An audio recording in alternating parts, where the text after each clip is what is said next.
Manufacture करेंगे उसको ये एक्सपोर्ट भी कर सकते हैं, मगर कार मैन्युफैक्चरिंग जो इनका मेन बिजनेस था इन इंडिया, ये इन्होंने यहाँ पर कर दिया है बंद। एक्चुअली 1000 नौकरियां बताया जा रहा है कि इससे इम्पैक्ट होगी, बहुत बड़ा नंबर है। ये तो है डायरेक्ट जॉब्स, इनडायरेक्ट नौकरियां भी यहाँ पर बहुत सारी होती हैं, क्योंकि देखो जो ऑटोमोबाइल सेक्टर होता है, कार मैन्युफैक्चरिंग इंडस्ट्री, उसके इर्द गिर्द बहुत सारी नौकरियां होती हैं। जब एक गाड़ी बनती है तब आपको चाहिए होता है steel, car manufacturing company steel purchase करेगी, तो जो कंपनी स्टील मैन्युफैक्चर कर रही है वहां पे नौकरियां बढ़ेगी। उसके अलावा उनको चाहिए होते हैं छोटे छोटे कंपोनेंट्स, कंपोनेंट्स के लिए बहुत सारी और कंपनीज होती हैं, वहां पे और रोजगार बढ़ता है। फिर जहां पे वो कार बनाई जाती है वहां पे तो ऑफ कोर्स आपको लोग चाहिए ही।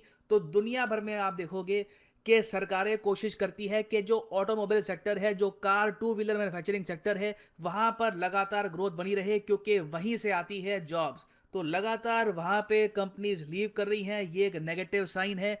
और फोर्ड भारत छोड़ के जा रहा है after losses of around $2 billion, करीब 15,000 करोड़ के इनको यहाँ पर लॉसेस हुए हैं।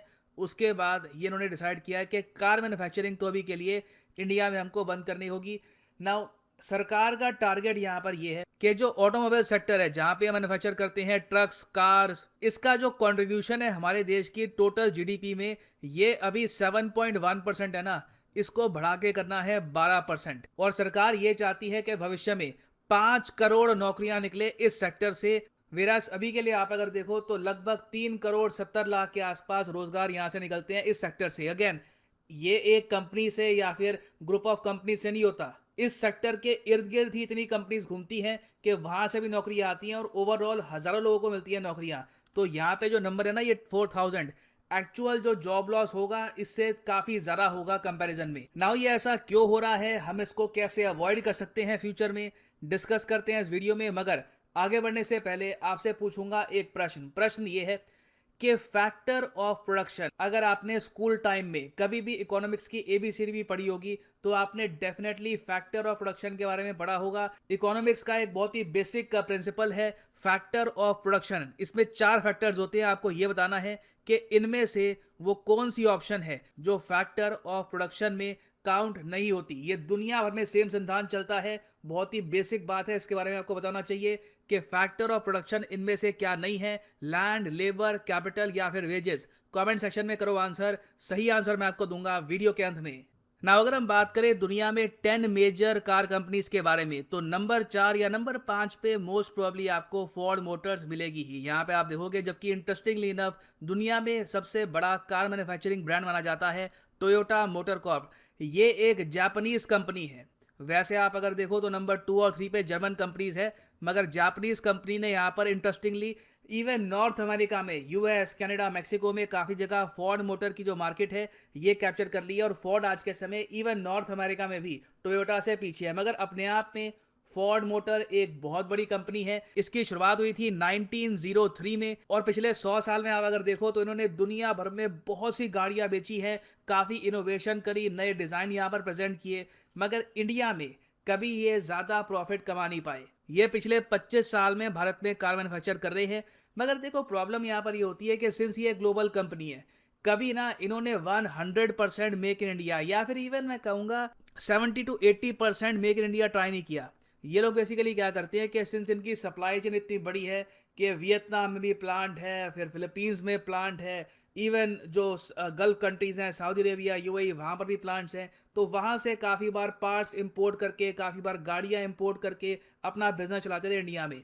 अब इसमें प्रॉब्लम यह है कि हमेशा इनको पे करनी पड़ती थी इंपोर्ट ड्यूटी, तो उस वजह से जो साउथ कोरियन कंपनीज हैं, जो जापानीज कंपनीज हैं इन इंडिया, उनसे ये कभी प्रॉपरली compete कर नहीं पाए। और ऑलमोस्ट सेम कहानी थी यहाँ पर जनरल मोटर्स की, और इवन मैं कहूंगा हार्ली डेविडसन की। Harley Davidson to be honest मैं तो इसको एक लग्जरी ब्रांड टाइप का ही मानूंगा, और इसका ओवरऑल इम्पैक्ट इंडियन इकोनॉमी पे बहुत छोटा था।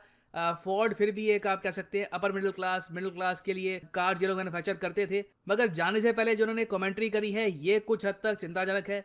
इन्होंने यहाँ पर यह कहा कि हमको इंडियन कार मार्केट में इतनी कोई खास ग्रोथ दिख नहीं रही, इसलिए हम यहाँ से जा रहे हैं। तो ये लोग यहाँ पर कह रहे हैं कि कार की डिमांड इस वक्त हमको भारत में दिखती नहीं है कि इतनी है कि हमें यहाँ पर रुकना चाहिए। अब मैं यहाँ पे आपको ये बोल दूं, हो सकता है कि इस बार की दिवाली में बहुत सेल हो, बम्पर सेल हो, वो सब अलग बात है। ये यहाँ पर बात कर रहे हैं लॉन्ग टर्म होराइजन की, आने वाले 10 से लेकर 20 साल में ये कह रहे हैं कि इंडिया की कार मार्केट में इनको कुछ खास ग्रोथ इनके हिसाब से इनको दिख नहीं रही, तो इसलिए यहाँ से ये जा रहे हैं। नाउ पिछले 10 साल से आप अगर देखो तो इंडिया की जो ऑटोमोबाइल सेल्स है ये वैसे ही उतनी तेजी से ग्रो नहीं कर रही जितना एक टाइम पे ग्रो करती थी। इसका एक बहुत बड़ा रीजन ये भी है कि पब्लिक ट्रांसपोर्ट काफ़ी हद तक इम्प्रूव हुआ है। हमारी जो मेट्रोपॉलिटन सिटीज़ हैं वहाँ पर मेट्रो शुरू हो चुकी है, बसेस की क्वालिटी कुछ हद तक इम्प्रूव हुई है। फिर उसके अलावा ओला, उबर, इन कंपनीज ने एक ह्यूज इम्पैक्ट डाला है। एक आम आदमी सोचता है कि अगर मुझे हफ्ते में 2 बार कार यूज़ करनी है तो मैं ओला या उबर का यूज़ कर लिया करूँगा,